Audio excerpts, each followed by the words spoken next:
Shalom anak raja, salam sejahtera dalam kasih Tuhan kita Yesus Kristus yang selalu mengasihi kita, yang selalu memberkati kita, dan selalu menjawab doa-doa kita sebagai orang percaya.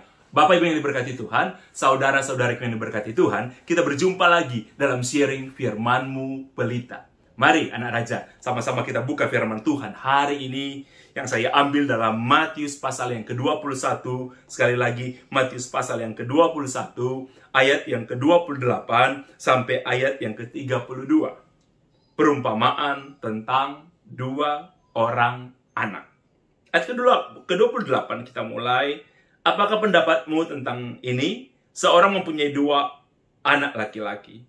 Ia pergi kepada anak yang sulung dan berkata, "Anakku, pergi dan bekerjalah hari ini dalam kebun anggur." Jawab anak itu, "Baik, Bapa," tetapi ia tidak pergi. Lalu orang itu pergi kepada anak yang kedua dan berkata demikian juga. Dan anak itu menjawab, "Aku tidak mau." Tetapi kemudian ia menyesal, lalu pergi juga. Siapakah di antara dua orang itu yang melakukan kehendak ayahnya? Jawab mereka, "Yang terakhir." Kata Yesus kepada mereka, "Aku berkata kepadamu, sesungguhnya pemungut-pemungut cukai dan perempuan-perempuan sundal akan mendahului kamu masuk ke dalam kerajaan surga. Sebab Yohanes datang untuk menunjukkan jalan kebenaran kepadamu, dan kamu tidak percaya kepadanya. Tetapi pemungut-pemungut cukai dan perempuan-perempuan sundal percaya kepadanya. Dan meskipun kamu melihatnya, tetapi kemudian kamu tidak menyesal dan kamu tidak percaya kepadanya." Anak raja dimanapun Anda berada, Bapak Ibu yang diberkati Tuhan dimanapun Anda berada, saudara-saudariku dimanapun engkau berada hari ini, kita belajar hari ini tentang sebuah perumpamaan yang sangat baik sekali yang diucapkan Yesus. Yesus dalam setiap menyampaikan kebenaran, kalau saudara lihat dalam Alkitab, ya, dalam keempat Injil, Yesus selalu memberikan perumpamaan. Yesus selalu memberikan cerita. Karena itu lebih mudah dimengerti, lebih mudah dipahami. Dan hari ini kita akan belajar ketika Yesus memberikan perumpamaan tentang dua orang anak. Seorang ayah mempunyai dua orang anak.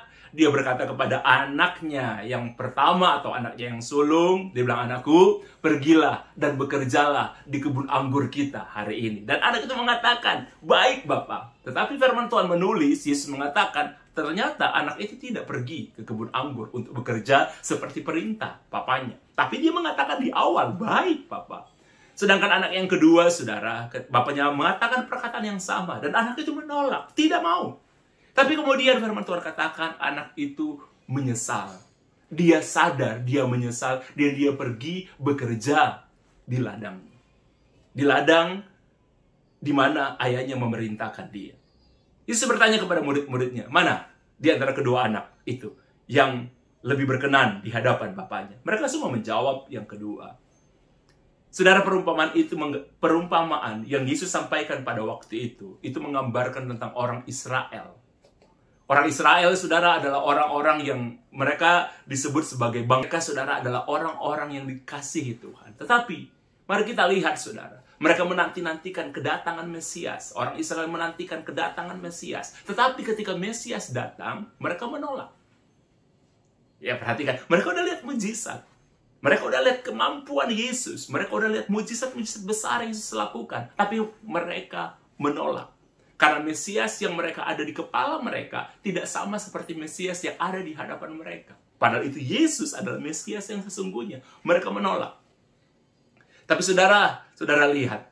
Mereka yang menanti-nantikan Mesias. Sedangkan para pelacur pada waktu itu. Atau perempuan sundal, firman Tuhan katakan. Sangat-sangat digambarkan berbeda sekali, saudara.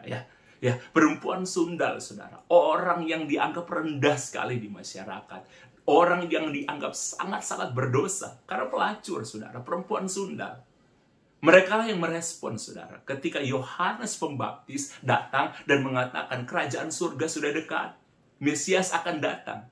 Saudara, ketika Yohanes membaptis begitu banyak orang, itu sedikit saja di antara mereka yang benar-benar sungguh-sungguh, saudara, orang yang menantikan Mesias. Paling banyak orang yang bertobat pada waktu itu, saudara, justru orang-orang yang dianggap pelacur, orang-orang berdosa, ketika mereka mendengarkan kebenaran, saudara. Ya, awal-awalnya mungkin saudara dulunya mereka menolak. Tapi ketika akhirnya mereka mendengarkan kebenaran, dan mereka saudara akhirnya memahami kebenaran, kebenaran itu jadi bagian hidup mereka, akhirnya mereka melakukan kebenaran.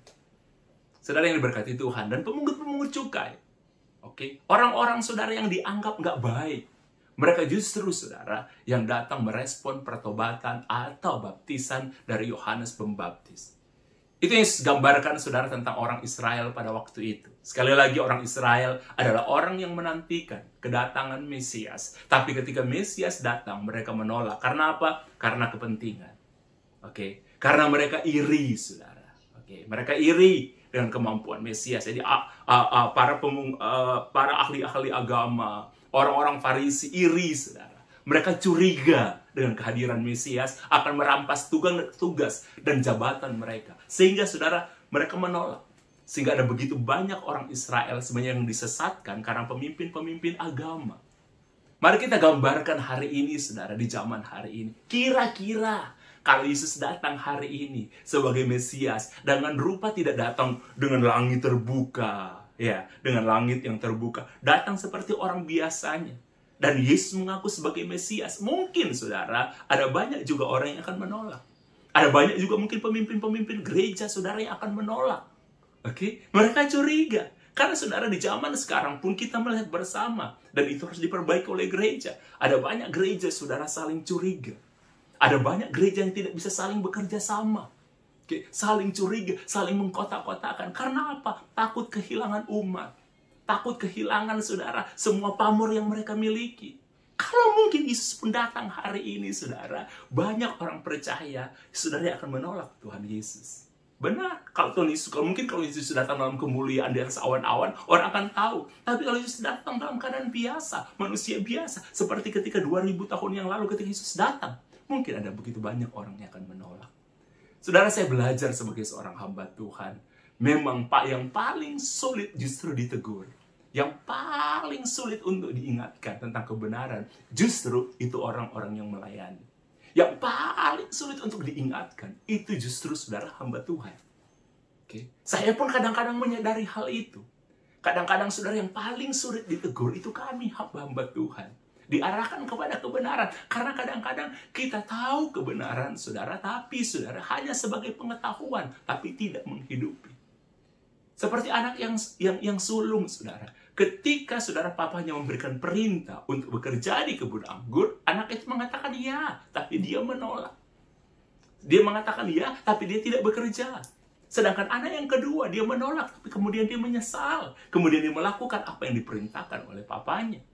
Saudara yang diberkati Tuhan, ada begitu banyak orang Kristen datang ke gereja, berbondong-bondong ke gereja, mengatakan yes dengan kebenaran, mengatakan ya dengan kebenaran di hari Minggu, dengar firman Tuhan, terharu, dengar firman Tuhan, nangis, tapi pulang dia. Jadi gini, kadang-kadang firman Tuhan itu, saudara, seperti hanya hanya membuat orang terharu, hanya orang membuat itu menangis. Kebenaran itu dia tahu, dia katakan yes dengan kebenaran, tetapi ketika jadi kehidupan sehari-hari, dia tidak melakukan kebenaran. Kita orang Kristen kadang-kadang tidak melakukan kebenaran, kita melakukan seenaknya. Kita kadang-kadang, saudara, di hari Minggu menjadi orang Kristen yang bercahaya, tapi dari Senin sampai Sabtu kita menjadi orang Kristen yang berbahaya.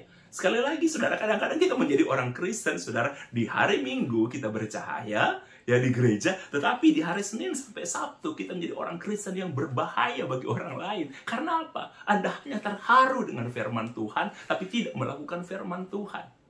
Oke? Ya, seperti contohnya kayak gini yang paling sederhana, saudara. Ya, sekarang yang lagi banyak ditonton, paling disukai oleh masyarakat Indonesia pada umumnya dan juga dunia. Tapi mari kita ambil di Indonesia. Orang Indonesia, khususnya ibu-ibu, pria juga suka dengan film Korea. Bahkan tidak sedikit saya lihat, saudara, wanita sering berceritakan bahwa mereka menangis ketika menyaksikan sebuah drama Korea yang mengharu birukan. Bahkan ada laki-laki juga, saudara, yang menangis ketika menyaksikan film Korea yang mengharu birukan. Oke? Dan saudara tahu, yang beberapa film Korea saya lihat juga, beberapa drama Korea saya lihat juga. Dan sebenarnya, saudara, dari film-film Korea, dari drama-drama Korea, ada banyak pelajaran-pelajaran penting. Ada banyak pesan-pesan moral yang diajarkan, saudara, di situ. Apa tentang kesetiaan, akibat perselingkuhan, saudara. ya, akibat kesombongan, saudara, dan lain sebagainya. Itu ada. Umumnya sudah diajarkan apa arti kesetiaan, ya, apa arti bekerja keras, itu diajarkan. Dan banyak orang menangis dengan itu. Ada banyak orang ketika saksikan film-film itu terharu. Tapi saudara, yang paling banyak dicontoh justru para penonton film Korea, yang paling banyak dicontoh oleh mereka justru, saudara, gaya berpakaiannya, gaya hidupnya, itu yang dicontoh. Pakaiannya, aksesorinya, kendaraannya, bahkan ada orang yang mencontoh rumah dan lain sebagainya. Padahal, saudara, yang paling penting kalau kita menyaksikan film-film itu, kita belajar nilai-nilai atau pesan moral dari film itu. Ada banyak orang hanya terharu, tahu arti kesetiaan, tapi di kehidupan dia tidak setia. Ada banyak orang belajar tentang arti kerja keras, ya, di film Korea, hanya terharu, tapi di kehidupan dia tidak melakukannya. Ada banyak, saudara, kadang-kadang kita terharu menyaksikan, saudara, atau gemes gitu kan, melihat orang sombong, orang angkuh gitu kan, di film Korea. Kita benci sekali, saudara. Oke, tapi kita hanya di situ aja. Di kehidupan sehari-hari, kita ada sebagai orang yang sombong, sebagai orang yang angkuh, yang memandang rendah orang, dan lain sebagainya. Saudara, kan sebegitu yang saya ingin gambarkan. Kadang-kadang orang datang ke gereja, khotbah itu hanya sebagai sinetron. Khotbah itu, saudara, hanya dia dengarkan, dia terharu. Ada banyak orang mengatakan yes dengan firman Tuhan. Orang kadang-kadang mengatakan khotbahnya keren, khotbahnya bagus, tapi dia tidak terapkan itu dalam kehidupan. Itu yang saya pernah bilang, saudara. Ada banyak orang mengaminkan, kalau berkat, dia aminkan untuk dirinya. Kalau firman Tuhan itu bersifat teguran, dia aminkan untuk orang lain. Oke.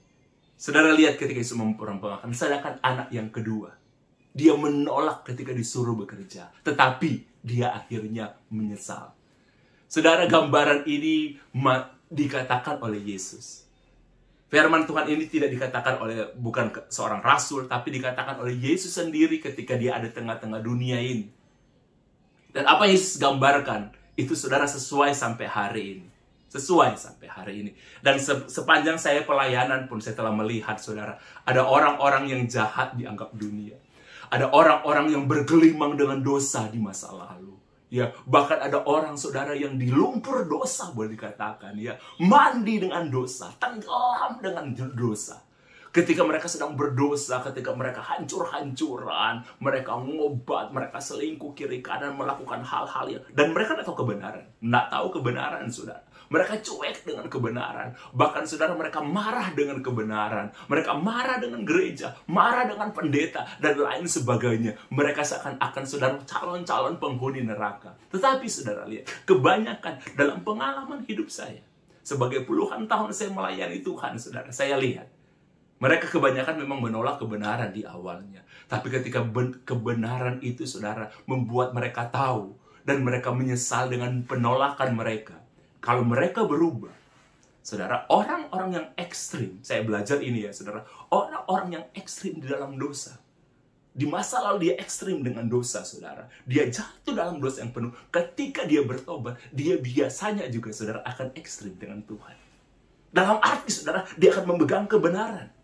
Dia akan melakukan kebenaran. Kebanyakan yang saya lihat jauh lebih besar daripada orang Kristen yang sudah bertahun-tahun, sudah dari muda bertobat sungguh-sungguh, melayani sungguh-sungguh. Justru, saudara, yang saya lihat, kadang-kadang orang yang dulunya itu hancur, yang ekstrim dalam dosa, tenggelam dalam dosa, ketika dia bangkit dalam kebenaran, dia lebih jauh, saudara. Dia pencapaiannya atau kebenaran yang dia lakukan lebih ekstrim dibandingkan dengan orang yang dari dulu sudah melayani. Sekali lagi saya bilang, saudara, ada begitu banyak orang yang mengatakan amin dengan kebenaran. Ada begitu banyak orang yang melayani, dan paling sulit ditegur, saudara, itu bukanlah orang berdosa, tapi kebanyakan orang yang ada di gereja, orang yang melayani, itu paling sulit diingatkan.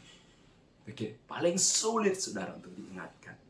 Apalagi zaman sekarang, saudara, gereja sekalipun itu saling curiga, saling iri, saling membatasi diri, tidak bisa bekerja sama. Oke, itu yang dilakukan orang-orang Saduki, orang-orang Farisi pada waktu itu. Mereka lebih mementingkan organisasi daripada kebenaran. Mereka anggap mereka lebih besar daripada Tuhan. Oke, Tuhan hanya dijadikan alat bukan kebenaran, saudara. Bukan jadi utama, bukan, saudara. Hanya Allah. Oke? Makanya ketika Yesus datang sebagai Mesias, mereka menolak. Mereka takut, saudara. Jabatan mereka diambil. Mereka takut, saudara, kepentingan mereka itu diganggu. Oke? Kalau Yesus datang di zaman ini, ada kemungkinan hal semacam itu pun akan terjadi. Lihat, sekali lagi saya ingin bilang, saudara, anak yang kedua, dia menolak perintah papanya, tapi dia menyesal, kemudian dia melakukan. Anak yang pertama mengatakan ya, tapi dia tidak melakukan kebenaran. Saudara, jangan jadi orang Kristen seperti itu, yang mengatakan ya dengan kebenaran hanya sebatas di gereja, tapi saudara, di luar Anda tidak melakukan kebenaran. Jangan menjadi orang Kristen yang bercahaya di hari Minggu, tapi Anda berbahaya di hari Senin sampai Sabtu. Di dunia ini Anda berbahaya. Sekali lagi saya ingin bilang, saudara, pengalaman saya lihat orang yang ekstrim dalam dosa, orang yang jatuh dalam dosa. Kebanyakan ketika mereka akhirnya menyadari arti kebenaran, ya, justru mereka yang ekstrim sekali dalam Tuhan. Mereka lebih mengasihi, mereka lebih dalam memberi, menabur, dan mau melayani Tuhan bahkan lebih daripada orang lain. Saudara, mari kita menjadi orang Kristen yang bukan menjadikan gereja hanya seperti tontonan, khotbah hanya sebagai hiburan seperti film Korea atau drama-drama di bioskop. Ya, sekali lagi saya ingatkan, saudara, ada banyak orang, saudara, suka dengan film Korea, hanya lihat gaya hidupnya, cantik, ganteng, kerennya. Padahal di film Korea ada banyak nilai-nilai positif yang kita bisa ambil. Ada banyak, saudara, pesan-pesan moral, tapi kebanyakan orang mengabaikan itu. Ya, orang, saudara, akhirnya tahu sombong banget orang itu, pasti hancur. Tapi dia nggak belajar. Sedih kehidupannya, dia tetap lebih sombong, saudara, dari film itu. Ya, ada banyak orang nggak setia dengan pernikahan. Ya, dia lihat di film itu. Karena, saudara, apapun, saudara, yang namanya persinahan itu akan berakhir dengan kehancuran kalau Anda tidak bertobat. Kalau Anda bertobat, Anda akan dipulihkan. Kalau enggak, saudara, selalu akan berakhir dengan kehancuran. Itu yang selalu saudara bisa lihat di film, bahkan film Hollywood sekalipun. Saudara yang diberkati Tuhan, sekali lagi saya ingin mengajak anak raja dimanapun Anda berada, marilah kita menjadi seperti seorang anak yang bungsu. Yang kadang-kadang kita menolak, tapi ketika kita sadar, saudara, kita bertobat. Jangan menjadi seperti anak yang pertama yang mengatakan ya dengan firman Tuhan, tapi hanya mengatakan ya, hanya sandiwara, tapi tidak terbukti. Saudara, saya menceritakan kesaksian kepada saudara. Saudara, satu kali ketika saya masih bekerja di radio waktu itu, di radio namanya ada Radio Sangkakala, saudara, pada waktu itu. Satu kali, saudara, saya diberitahukan oleh petugas security mengatakan, "Pak Nixon, ada telepon." Ketika saya angkat telepon itu, ada orang yang berbicara di balik telepon. Dia bilang, Pak Nixon, saya ingin bertemu dengan Pak Nixon. Singkat waktu, saudara, singkat cerita, saudara, saya akhirnya kami mengatur waktu, dia menjemput saya dari studio, dari Radio Sangkakala pada waktu itu, dan kemudian kami bertemu. Dia bilang begini sama saya, Pak Nixon, saya sudah dengar kamu itu cukup lama sebenarnya. Jujur, ketika pertama kali saya dengar kamu, ketika itu kamu masih siaran, kalian punya produksi siaran, dan kamu punya siaran pribadi yang hari Minggu itu di radio yang namanya Radio Bahtera. Dulu kami punya studio Betani, kami produksi siaran, dan kami kirim, saudara, ada yang namanya Radio Kristen yang luar biasa, sampai hari ini masih ada, yang namanya Radio Bahtera Yuda. Kami kirim ke sana. Dan karena saya kerja waktu itu di studio Betani, saya salah satu yang memproduksi siaran juga dan mengirimkan. Oke. Dia bilang, satu kali saya pernah dengar kamu berkhotbah, kamu memberitakan kebenaran, ya. Dan saya nggak sengaja sebenarnya mendengarkan. Saya orang Kristen, tapi saya tidak peduli dengan kebenaran. Bahkan jujur dia bilang, dulu saya menganggap rendah pendeta, saya menganggap rendah hamba-hamba Tuhan, saya anggap rendah gereja. Karena dia bilang begini, gereja taunya itu hanya minta sumbangan. Dan saya hampir nggak pernah ke gereja. Istri saya kadang suka ke gereja, tapi saya hampir nggak pernah ke gereja. Nah, satu kali ketika saya sedang berpergian dengan driver saya nggak sengaja putar radio, dan kemudian saya dengar suara kamu. Sebenarnya saya tertarik bukan karena khotbah kamu, tapi suara kamu yang menggelegar di radio pada waktu itu, yang saya suka tertarik. Tapi akhirnya saya pun menganggap kamu itu tidak berbeda dengan hamba Tuhan yang lain, karena saya dengar kamu bilang begini, kamu khotbah tentang itu, bahwa segala sesuatu sia-sia tanpa Yesus. Segala sesuatu sia-sia tanpa Tuhan. Kamu memberikan contoh pada waktu itu tentang Salomo. Salomo yang punya segalanya, Salomo yang kaya. Salomo, tidak ada orang lebih kaya dari Salomo sebelumnya, dan tidak ada orang yang lebih kaya dari Salomo sesudahnya. Berarti dia konglomerat abadi, konglomerat saudara segala zaman. Tapi kamu bilang, tapi Salomo pada akhirnya mengatakan, di bawah langit ini, berarti apapun harta kekayaan yang ada di bawah langit ini, pada akhirnya kalaupun Anda udah mencapai yang paling tinggi, yang paling kaya, yang paling keren, yang paling besar, manusia akan berkata, segala sesuatu sia-sia. Dan itu betul. Anda akan mengatakan segala sesuatu sia-sia. Uang banyak pun, pada akhirnya ketika Anda terbanyak sekalipun yang Anda bisa capai, satu kali Anda akan mengatakan, segala sesuatu itu sia-sia. Dan itu benar sampai hari ini. Dan sudah, Bapak itu bilang begini, ketika saya dengar kamu bilang kayak gitu, Nixon, saya bilang ke driver saya, ini pendeta ini bodoh, goblok, nggak pernah tahu enaknya punya banyak uang. Waktu itu saya berkata seperti itu, Nixon. Walaupun kadang-kadang memang benar kata kamu, kadang-kadang kami sebagai pengusaha ketika pun saya telah mencapai semua yang saya inginkan, banyak hal, saya merasa, kok gini-gini aja, nggak terlalu berarti seperti yang saya impikan. Tapi hari ini dia bilang begini, saya lama, itu sudah bertahun-tahun yang lalu, dan kamu kan sekarang sudah siaran di radio yang sangkakala. Dia bilang begini, saya ingin mengatakan, Nixon, apa yang kamu katakan, yang saya anggap kamu bodoh waktu dulu itu, saya katakan itu benar. Hari ini, Nixon, saya mengajak kamu untuk kamu pendeta pertama, yang saya ingin ajak untuk berdoa, dan saya ingin ceritakan apa yang kami alami. Sehingga ceritanya begini, saudara, dia memiliki seorang anak. Salah satu anaknya laki-laki, saudara, yang dia sayang, yang masih sangat muda, saudara, masih sangat muda.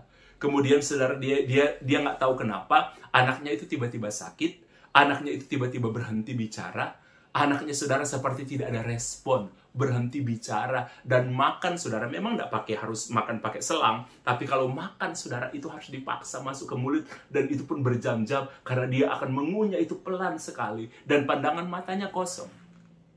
Bertahun-tahun dia bilang anaknya nggak pernah bicara, hanya terbaring di tempat tidur dan sulit untuk makan. Makan sekali itu bisa berjam-jam, satu piring itu bisa berjam-jam.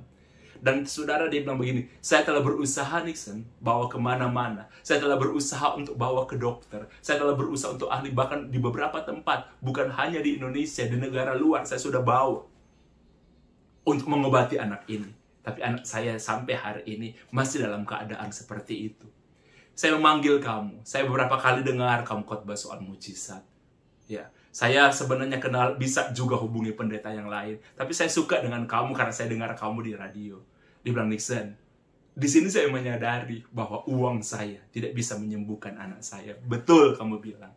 Pada akhirnya saya sadari bahwa uang itu sia-sia. Dulu saya hina pendeta. Dulu saya hina hamba Tuhan. Dulu saya hina gereja. Tapi sekarang, bahkan saya pikir saya nggak butuh Tuhan. Karena saya bekerja keras dan saya sukses. Sekarang saya menyadari, Nixon, tolong. Saya ingin bawa kamu ke rumah saya. Tolong doakan anak saya. Uang saya nggak bisa menyelamatkan dan menyembuhkan anak saya. Sia-sia semua uang yang saya miliki. Saudara, singkat ceritanya akhirnya dia membawa saya ke rumah. Ketika saya dan anak itu, saudara, ada di kamar tersendiri. Ada di kamar tersendiri, saudara, ya. Di atas anak itu ada di kamar tersendiri. Cukup luas kamar anak itu. Dan ketika saya masuk di kamar itu, saudara, saya masuk di kamar itu bersih, baik. Karena rumah mereka pun bagus, mewah, saudara, dan terpelihara dengan sangat baik. Tapi, saudara, saya merasakan atmosfer yang lain di kamar itu. Saya bisa merasakan atmosfer yang lain. Dan sebenarnya saya bisa mencium juga bau yang agak tidak enak, saudara. Walaupun kamar itu bersih dan lain sebagainya. Ketika saya diperlihatkan kepada anak itu, saudara, saya lihat anak itu tatapannya kosong. Anak itu tatapannya kosong. Dia hanya berbaring dan kurus sekali, saudara. Istilahnya orang seperti kulit, kemudian tulang dibungkus, kulit dibungkus tulang, saudara. Ya. Jadi tulang aja, saudara. Dan dibungkus oleh kulit. Itu aja, kurus sekali, saudara. Dan ketika saya lihat anak itu memang matanya kosong. Memandang ke atas dan matanya kosong seperti tidak ada apa-apa. Dan papanya bilang, kami nggak tahu awal mulanya kenapa anak ini seperti ini. Sudah seperti ini berlanjut sampai sekarang. Saya cuma bilang begini sama Tuhan. Tuhan, apa yang harus saya lakukan? Karena saya ingin bilang sama Tuhan waktu itu, buktikan kepada Bapak yang nggak butuh Tuhan ini. Buktikan kepada Bapak ini yang menganggap Tuhan itu nggak ada. Dia kaya karena dia, Tuhan. Buktikan. Saudara, ada sesuatu yang Tuhan taruh di hati saya, saudara, pada waktu itu. Kemudian saya doakan anak itu. Ya, saya berbaring di dekat anak itu, saya peluk dia dengan dekat. Saya peluk anak itu dengan dekat. Ya, seperti kami dulu sering saudara melayani anak muda, ini anak laki. Saya peluk anak itu dengan dekat. Dan Tuhan cuma taruh satu kata di hikmat saya. Tuhan cuma katakan begini, ada Roh Kudus yang bilang begini sama saya. Katakan kepada anak ini, Yesus mengasihi kamu. Saudara, kata-kata setelah saya mendoakan anak itu, doakan dia dalam nama Yesus. Dan saya katakan, dibisikkan di telinganya, saudara. Saya bilang, Yesus mengasihi kamu. Tuhan Yesus mengasihi kamu. Tuhan Yesus mengasihi kamu. Itu aja. Selesai saya doakan, tidak ada apa-apa. Selesai saya pamit, Bapak itu kelihatan juga agak kecewa. Karena saya melakukan hal-hal yang lain, atau gimana-gimana, enggak ada macam upacara, atau kesakramen, enggak ada, saudara. Karena memang Tuhan cuma memberikan seperti itu. Oke, saya lihat ada kecewa, walaupun Bapak itu bilang berterima kasih, dan kemudian saudara sama drivernya, saya diantarkan untuk kembali pulang. Tapi saudara tahu, Bapak itu telepon saya pada besoknya. Dia katakan, setelah itu, tiba-tiba anaknya itu bisa berdiri. Dia bangun pelan-pelan. Dan bapaknya bilang begini, bertahun-tahun anak saya tidak pernah bicara. Tiba-tiba dia panggil papanya, Papa. Itu papanya bilang. Ketika dia lari naik ke atas dan anaknya mengatakan, Papa, saudara. Oke. Dan kemudian anak itu berkata, Papa. Dan anak bilang begini, Papa, aku mau makan.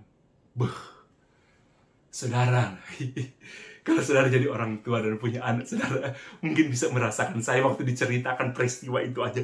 Wow, itu luar biasa.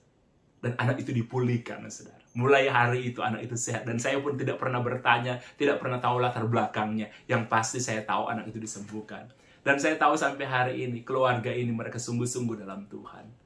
Oke, mereka sungguh-sungguh beribadah. Mungkin mereka nak ambil bagian dalam pelayanan praktis, tapi mereka sungguh-sungguh selalu memberi. Mereka sungguh-sungguh selalu saudara berbagi dari apa yang mereka punya. Ya, orang dari benar-benar, dan saya tahu Bapak ini ketika dia mulai berubah, dia bilang tidak ada hari Minggu tanpa ke gereja. Dan dia katakan kepada anak-anaknya, sampai sekarang dia punya cucu-cucu, saudara. Dia selalu katakan kepada anak dan cucu dan mantunya, tidak ada hari Minggu tanpa ke gereja, kecuali kamu sakit dan tidak bisa berjalan. Dan setiap dia bangun pagi, saudara, Bapak ini baca Alkitab. Setiap dia bangun pagi. Kalau malam kadang-kadang, saudara, dia nggak baca, tapi setiap bangun pagi, dia baca Alkitab. Dan saya tahu sampai hari ini, saudara, dia udah nggak terhitung, dia baca Alkitab tamat.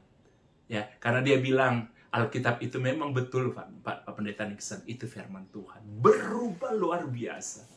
Dari orang yang tidak suka dengan Tuhan, dari orang yang menghina, saudara, menganggap tidak perlu Tuhan, berubah luar biasa. Dia dulu menolak kebenaran, tapi ketika dia kenal kebenaran, dan kebenaran itu memerdekakan dia, menyembuhkan anaknya, dia sadar, dan dia berpegang kepada kebenaran. Bapak yang diberkati Tuhan, saudara-saudariku yang memberkati Tuhan, dimanapun Anda berada. Mari, kalau Anda mendengarkan hari ini, dan Anda sadar, ada yang Anda harus rubah dalam kehidupan Anda sebagai orang percaya. Mari kita menjadi orang Kristen yang mengatakan yes dengan firman Tuhan di gereja, dan mengatakan yes dengan firman Tuhan di kehidupan sehari-hari. Jangan hanya menjadi pendengar yang baik, tapi pelaku firman yang baik juga. Amin, saudara. Amin, amin, amin. Kita akan berjumpa lagi di waktu yang akan datang. Mari kita berdoa.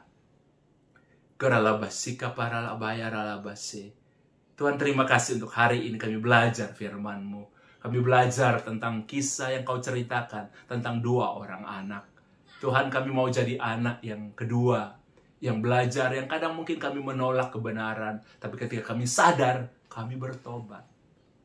Bukan ketika kami sadar, malah kami memberontak. Ajar kami menjadi orang Kristen yang taat, orang yang mengatakan amin dengan firman Tuhan, dan juga melakukan firman Tuhan dalam kehidupan. Ajar kami, Tuhan, untuk bisa bertobat ketika ditegur, untuk bisa berubah ketika kami ditegur, untuk konsekuen dengan firman Tuhan yang kami dengar, mengatakan amin, dan amin, dan amin. Terima kasih Tuhan. Kami berdoa, hambaku berdoa, berkati setiap anak raja dimanapun berada. Diberkati pekerjaan mereka, diberkati rumah tangga mereka, diberkati bisnis mereka, diberkati karir mereka, suami, istri, anak-anak, semua diberkati, cucu, semua diberkati. Terima kasih, kami berdoa di dalam nama Tuhan Yesus Kristus. Haleluya, puji Tuhan. Amin. Tuhan memberkati kita semua, hai anak raja.